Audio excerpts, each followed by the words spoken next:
Hey everybody, this is James again from menwhoareabused.com, bringing to you part 15 in this discussion of narcissistic personality disorder, or those that have toxic pathological traits. Before I get to the topic at hand, I want to say a big thanks to all the YouTubers and those on my site menwhoareabused.com who are sharing stories, answering and asking questions, showing support, and helping others.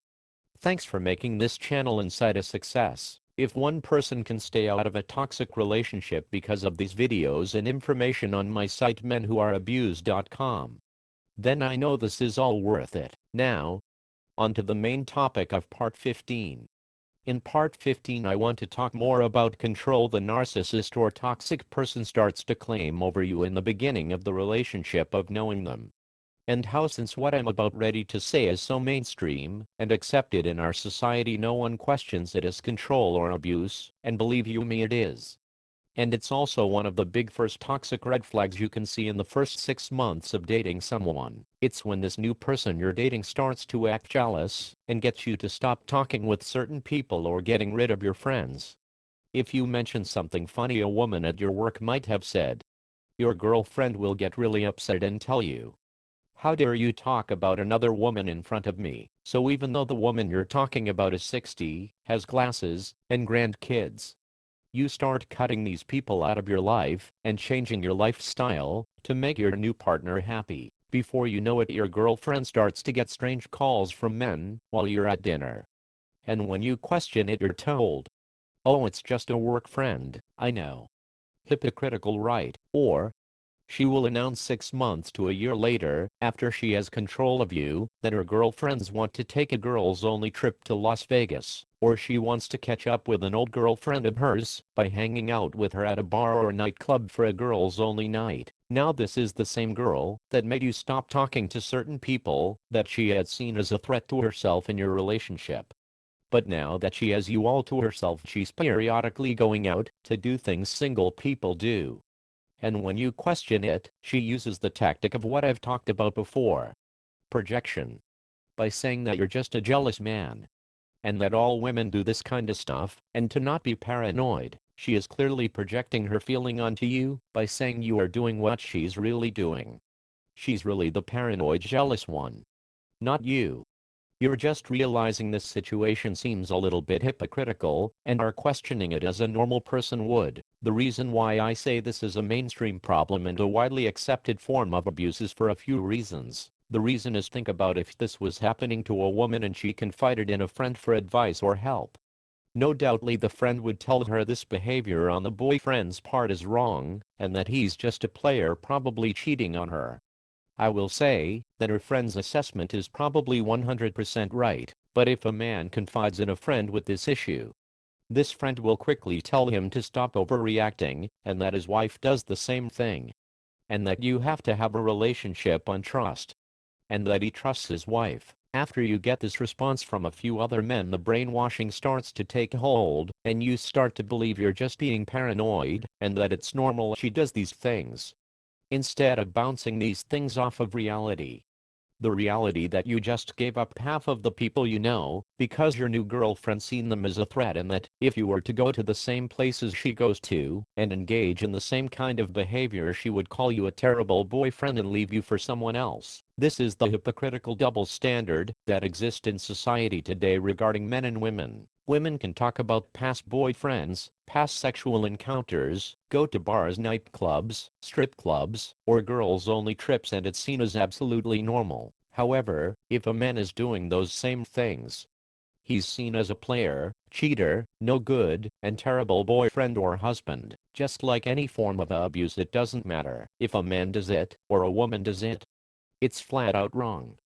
And subjecting any spouse to this type of treatment is indeed abusive. However, just like the example of women hitting men in our society, it's seen as okay and not a problem. However, if people start to realize that if someone will abuse their husband, they will more than likely abuse their kids via emotional abuse, physical striking, or neglecting their needs because they only love their self and no one else. But if a man even thinks about hitting his wife or girlfriend, he's seen as a monster. Now I must stress, anyone hitting or emotionally abusing anyone is flat out wrong. However, society as a whole needs to catch up to this fact. In this example, where this abusive person controls your every move, the friends you have, and the life you lead. But they can go and do as they please. It's my experience they are doing this because more than likely they plan on being unfaithful if they haven't been already. But they don't like the idea of the same thing happening to them, so like a coward they want to pick on the weakest person they can find. Someone that will accept this hypocritical behavior and is a minimal threat of going out and doing the same things she's doing. They actively listen to your story and who you are and beginning conversations when first meeting them. They use this information to temporarily tailor their behavior to make you feel like you're on cloud nine. Then they slowly start to pick at things you say, do, friends you have, activities you do, and places you go. They make you feel guilty and like you're in the wrong.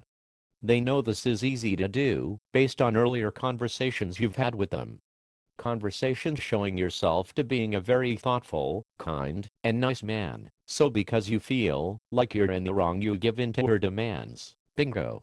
She knows she has you trapped and in her control now. She knows you've done nothing wrong, but was able to brainwash you into thinking you had.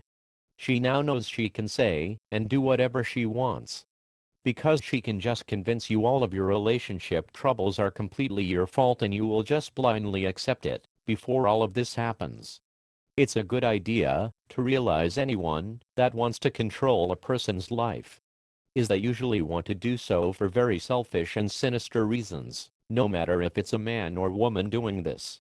In the end, if the evidence ever comes out we find 9 times out of 10 they are not just being unfaithful, but cheating with multiple people. The extent of their behavior is far worse than you could ever imagine in your wildest dreams. Think about it. You're sitting at home with your guy friends playing video games in a nice controlled situation.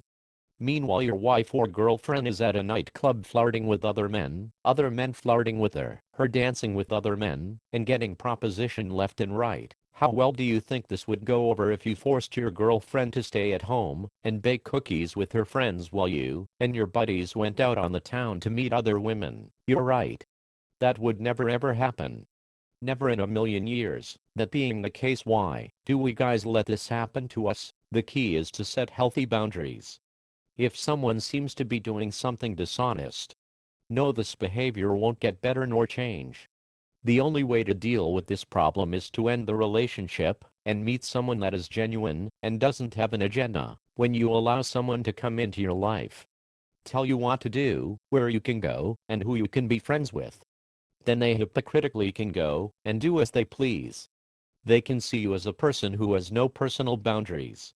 So if you have no boundaries they see you as weak and an easy target.